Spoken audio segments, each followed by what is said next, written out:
Hello, everyone. Um, as I promised, I'm here again with the future topic of discussion and what we are going to do to discuss this time as well. So, the topic is I'm coming straight to the topic. It's a future research area and it is in international management arena. Why we are discussing international management? Because this is for researchers, this is an area where you have a lot to explore because we have got many new ties, beginning new ties, establishing older ties to even stronger. I'm talking about I'm talking about India in context of globalization. It's not about exactly about globalization. Globalization is you're going global with your businesses boundaryless.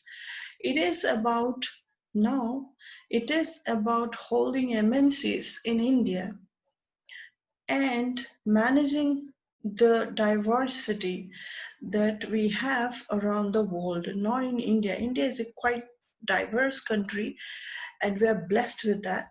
So we all exist in the different cultures in India all exist in one country and with harmony. So it's blessing. We understand how to deal with another culture, but it is not only that, how the person in front is perceiving you is also an important task, and how you will have an impact on him is important. And because these are people from a different country, obviously the managers have to work a bit harder, and the researchers can help giving the ideas how the managers can improve their ability or the skill sets, right? The soft skills skill sets. Okay, so today what I'm going to discuss is a little bit of overview and just the structure I'm giving you. A little bit of a changing scenario in international management will be discussed.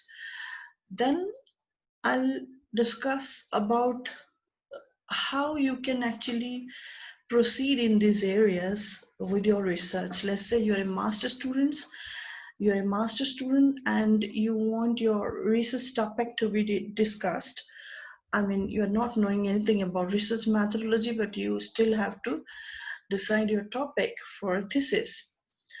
Or you are a doctoral student already knowing about the research methodology in masters or MPhil, and you're going for a broader uh, research area.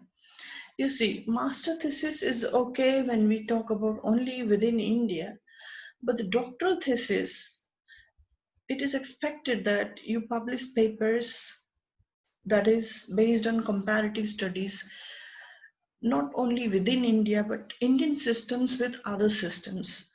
So the doctoral studies must be a little bit broader so that the papers you achieve from your study can be published in good journals, right? So we'll come to that later on. Importance of multidisciplinary research based on theories of human resource management and organizational behavior. And there are many other areas. I'll talk about what is the importance of multidisciplinary research. In India, we are guided by something like, mostly we are not guided by our supervisors. Supervisors think that you will do your work by your own because you are already grown up. Obviously, will do that. A student will do that, but definitely they need guidance, right? So, um, to be very honest, the integrity of Indian research students has always been questioned, right? So, to get rid of this kind of uh, perception of other countries or other country students, we need to have good researchers. Good researchers can actually change the path of any country. Like, researching is not important. Putting your research results into implementation is also a very important thing. So we need to always keep in mind what we are researching. Is it a priority area, and what we are doing in that area? Then, okay, then we'll talk about challenges for Indian management in managing interdependence. Interdependence means many companies will come, India will cater them, and the employees, diverse employees, will be there, not only from India but also from other countries. And the managers will have to deal with all sort of stuff, like the culture inside the organizations. Also, they'll have to talk about various strategies that they can make. They have to deal with the set of rules from the host country, that is India, and also the parent country of the company. Let's say any company from US, Amazon, let's say, or you can say IBM, or you can say Unisize, or any company which is operating here has to have uh, the Americans, mostly I'm talking about the Americans, culturally, what they think is they always believe in the set of rules laid down by their country. They have to follow that, right? So the host country have to see how to manage with two set of rules, and over there you can always get conflict. So that is very important. uh, Also, we'll discuss about key areas of interest in international management. Right. So, at first, let us discuss a little bit of changing international management. I've talked about that a little bit in my previous class, but to be precise, what is the problem now? We have COVID-19 pandemic that has actually changed everything. It has restricted our movements, it has restricted business dealings, it has restricted international movement of people and the companies. It has restricted everything for the time being till the vaccine is there in the market. So due to the COVID-19 pandemic, many trade blocs like your NAFTA, you might be knowing, North American Free Trade Association, right? And AFTA, American Free Trade Association, ASEAN, you might be knowing, Southeast Asian countries, nations.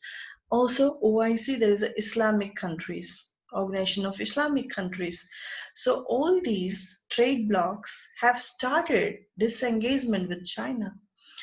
And the reason for that is China has not, dealt with countries like those oil producing countries, or those who are competitors or big economies. China have always seen its own interest, and these countries are having a trade blocs, or countries are having a feeling that China is the one that has actually spread this virus. So people have started disengagement with China. Mostly the American company have started already moved from China, and they're searching for places. Most have come to Vietnam and India.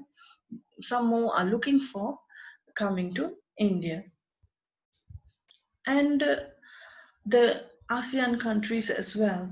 They are having good ties with China, but now no, because of the China's one China policy. They're encroaching every country, the land in every country, right? The world now find India as a replacement of China. You might be knowing we call China factory of world, the manufacturing hub. Now, who will replace? Obviously, they're looking to India because India is populated and skilled. Also, labor is very cheap in India. So it is very tempting for any country to invest in India uh, because it's comparatively stable. If you look around all other parts of the world, you can see Middle East is unrest in there in Middle East. You can see European nations are not doing financially. You can see other countries having problems with the border problems or are in serious problems of financial conditions.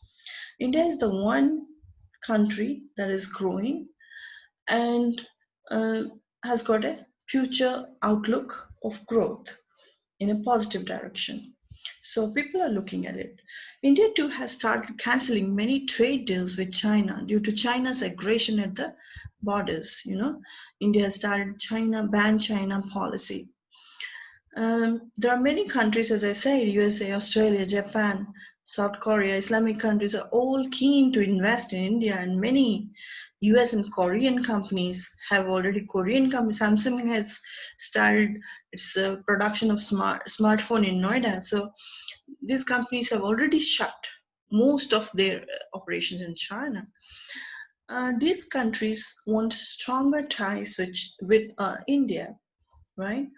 Um, the real challenge is now, as many are looking at us, with a positive note, they are thinking that we have the ability to replace China and cater the demands of the world.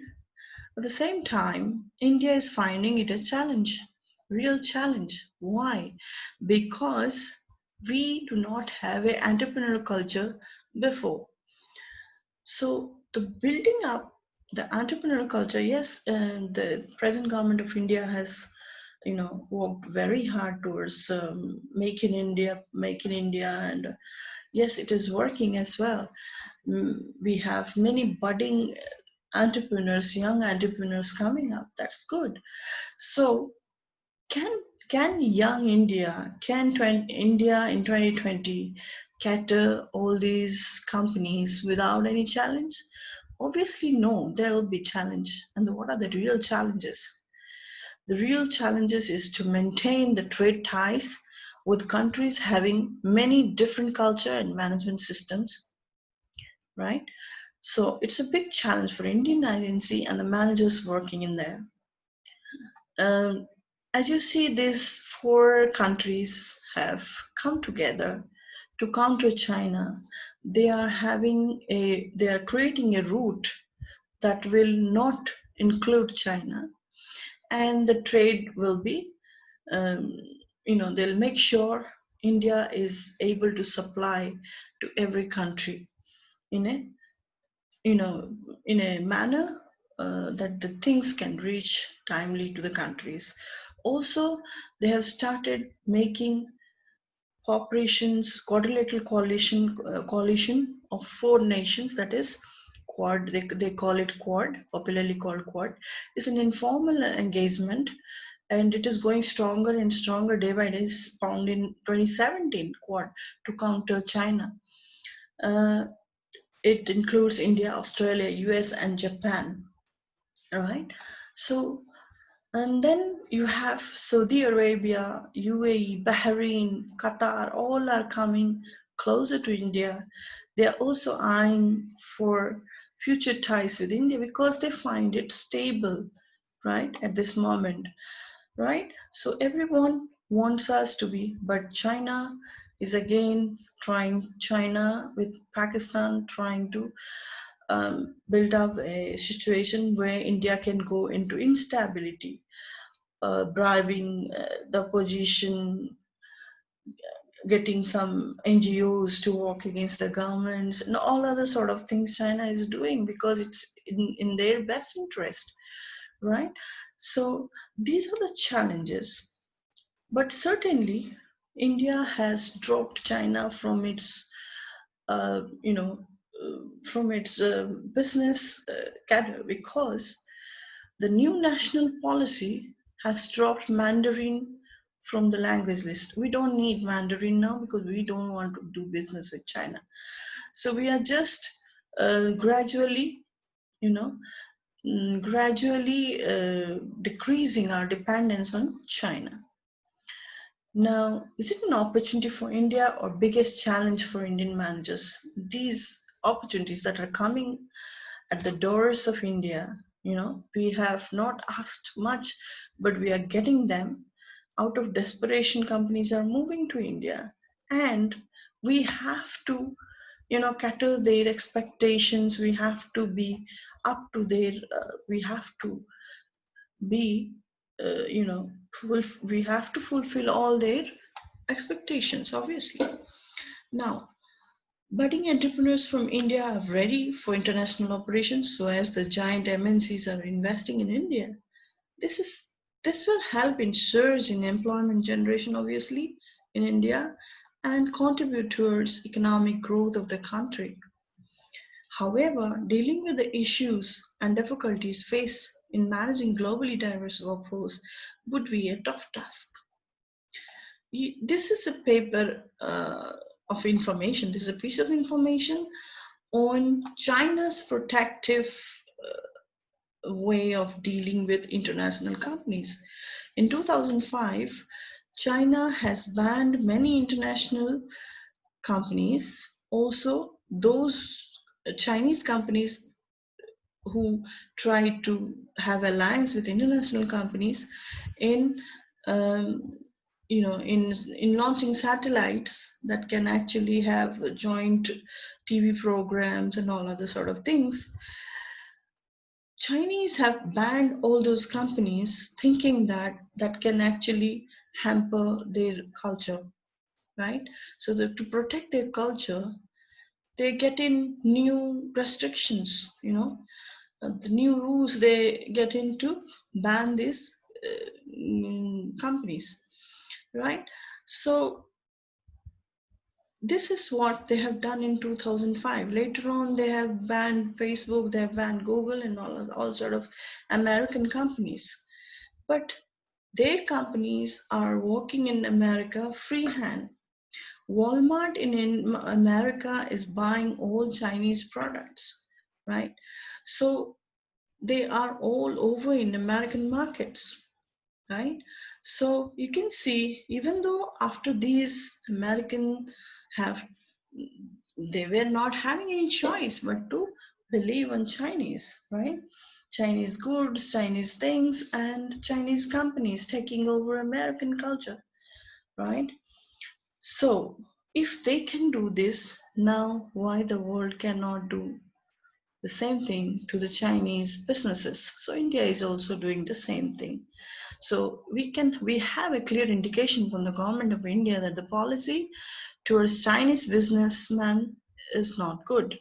The outlook is not good. So the businesses in India also have to align themselves to work without China or the Chinese companies. So the researchers, as I said, the researchers, you see, small tips. If you're going for a doctoral research and you actually have you just have passed some net, I think, JRF. So you have been awarded with junior research scholarship or fellowship or something like that. If you have awarded with that and you have to do a PhD, you don't know who is your guide or what is a proposal and all that. But if you want a good guide for yourself, you have to prepare a proposal first.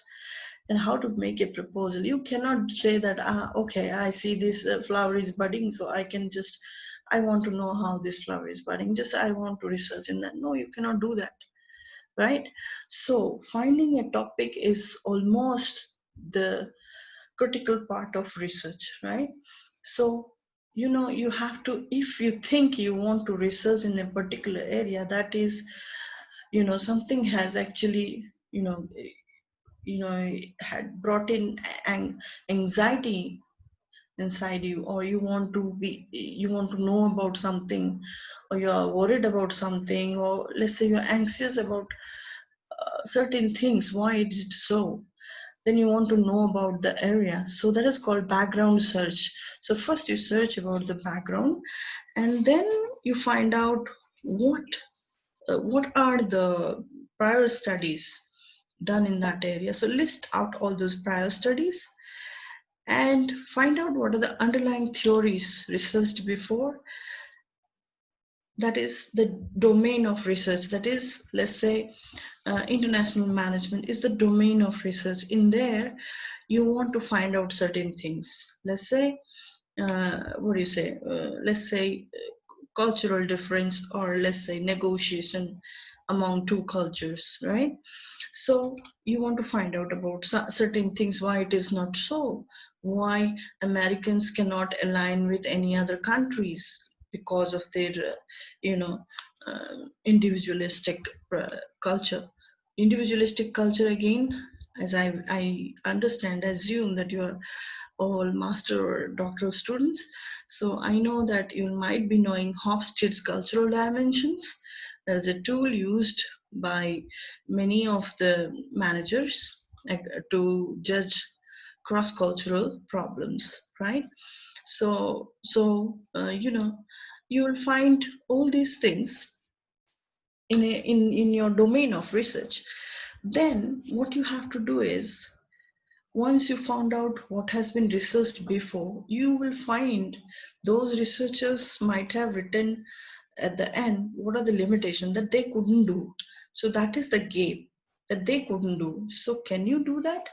So if you want to research in that area, you cannot do whatever they have done. This is not right. You cannot do that because that is already established. So you have to do different. So you find out the gaps from the limitations that they have open-ended left for you to explore, get those, and then do a gap analysis. Find out, let's say, 10 years paper. You want to do research on something and find out in that area last 10 years papers, let's say 50 papers, you find out, read, and in an Excel sheet you can actually put those limitations in, what they couldn't do, what they have done, what are the results, and what they couldn't find, and find out. And you will see a pattern that there are certain things that couldn't be done, and there are certain things that is already established. So taking already established things as your hypothesis, you can try to find out what has not been established before, right? So you can then go for your problem statement. Then you can actually say what would be the problems. Okay, the problem statement has to have two parts. You know, one should define what is your independent variable, and what is your dependent variable. Let's say, what is independent variable? The things that is changing, right? The things that is making the change to occur. Let's say the flower is budding, or the flower has blossomed, right? So what is blossoming? The flower. The phenomenon of blossoming is making the flower blossom, right?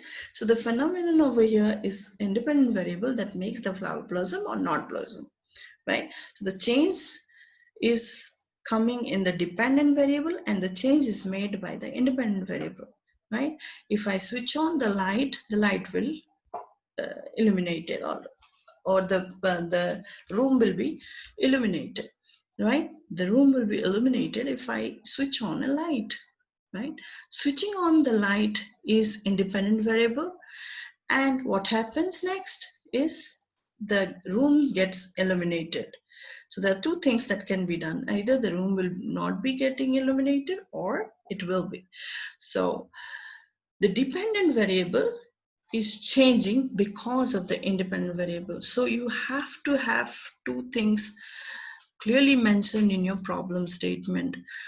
What you want to investigate, that is the reason, cause of an effect, right? So the effect can be anything, but the effect comes due to the cause only. That is, the cause is the independent variable, effect is the dependent variable. There is a cause and effect relationship. right? So any researcher in engineering, science, management, they have to take this into care, right? So we have to have comparative studies in management systems, like we have Japanese system, American system, Australian companies are coming. So those cultures, South Korean, all culture we have to have, knowledge of the managers. So we need to have multidisciplinary research. It's not about one area now. You have to have mix different areas of research into your research. So let's say, mm, you need to have, let's say you want to talk about culture, right? Two different cultures you want to compare, but how would you compare? How would you compare with two different cultures? You'd have to take some tools, and those tools probably may come from your R&D, strategic management, or any other place, right? So you can actually, sometimes you also have to go for economics or economic students to align with. Why? Because you want to know the economic welfare of some countries and you want to compare. Comparing two management system is your part, but you are not knowing what is economic conditions of that particular, or what are the economic models of two different systems. So you can align with someone else, or maybe your supervisor, who can be of well aware of it, or can be an economist, right? So choosing your supervisor is also important. Finding areas to be investigated is also important. The world is asking for multidisciplinary research now. You can, where you can put in all things to give exactly what is needed. So multidisciplinary research is how to use alternative scenario to deal with major environmental changes and new uncertainties. It is about how to use alternative scenarios, right? Contingency plans and solutions can be found from various areas. As I have mentioned, different areas, it can be found from different areas. So you cannot say that, oh, okay, I'm only looking for culture, so I will not touch upon the policies or strategy making or formulation of strategy. No, no, no, that's not my area. No, you cannot say that. If it is in your way, you have to investigate that. What is the impact of that with your cultural impact? So you have to find out what is these areas, how these areas are having an impact on the management of diverse workforce. So I have listed few areas that you can look for, right? Other areas can also be said. So because the world is flat, there is a very famous saying. I referred it. I found it in Deresky. There's an international management book. It says, it's a big one, but I have just taken a little bit of it. Princess Diana was an English princess with an Egyptian boyfriend who crashed in a French tunnel, driving a German car with a Dutch engine, driven by a Belgian who was drunk on Scottish whiskey, followed closely by Italian paparazzi on Japanese motorcycles. So the world is flat. So the topics we need to discuss next is in the arena of international management are the global managers environment, where we have two emerging areas like CSR and ethics will be discussed. To be very frank, our management systems, our university, and the syllabus is not containing all these, so or very little touching of a few areas is there only. So the cultural contest of global management will also be discussed later on. That is, how to communicate across culture, like negotiation, decision making, and all that. Comparative studies of different management systems. I'll talk about Japanese management systems. What are the key areas? What are the unique characteristics of their Japanese management, for instance, comparing them with the American Indian systems. formulating and implementing strategies for international operations, that is the strategic planning for new trade blocks or the new partners that the companies will have, Indian companies will have. Also, I'll talk about international HRM, like will have expatriates from different countries, so how to manage those workforce, developing a global management cadre that will also include motivating and leading, right? So thank you very much. Hopefully I have given you a little bit of what do you say, extra thing that you can grab upon, like after 2020 this is a definitely a hot area to be researched upon. Like I have shown you so many areas that you can actually explore, right? Next, this series will be going on. Besides this, I'll also talk about environmental issues in business, right? That is also an emerging area which we are not talking about Indian managers, but we have to talk about that because of our surroundings later on. So I'll talk about that as well. Thank you. See you next.